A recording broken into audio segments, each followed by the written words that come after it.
وعلیکم السلام ورحمۃ الله. دا وایي شیعه څنګه خلک دي؟ شیعه په اهل سنت والجماعه کې داخل نه دي.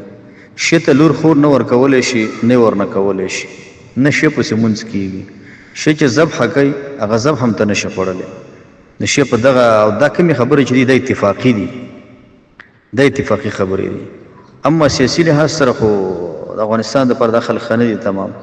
تا چې منځني ختیځ کې څه ګورئ، د منځني ختیځ کې دا ټول د شیعهګانو د لاسه، که په یمن کې څه ګورئ، فلسطین کې څه ګورئ، په سوریه کې څه ګورئ، په عراق کې څه ګورئ.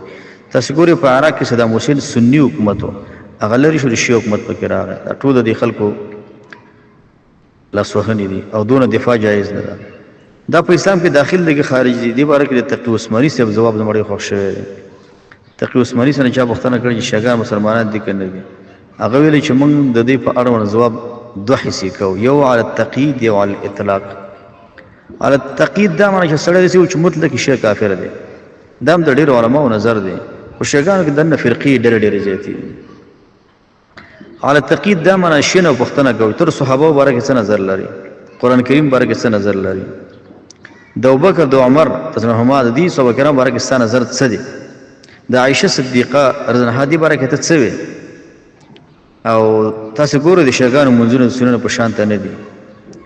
په عباداتو کې، معاملاتو کې په سونو باندې کې سره فرقونه پراته دي. د هغوی عقیده به مطالعه کوو، خو شیعهګان چې دي عموما تقیه کوي. تقیه دا معنی تا ته مخامخ ټول صحابه کرام منم، عایشه صدیقه هم منم، قرآن کریم منم، جبریل منم، د دم زه منم چې ابوبکر د صحابه کرامو غوره دی. اگر که په دې باندې څوک کافر کېږي نه چې څوک وایي چې علي غوره د ابوبکر نه، ځکه دا جدا مسله ده. دا په هغه وخت کې بعضې خلک موجود وو، لیکن شاته ډېرې کفري او شرکي نور عقاید شرع خراب کتابونو کې موجود دي.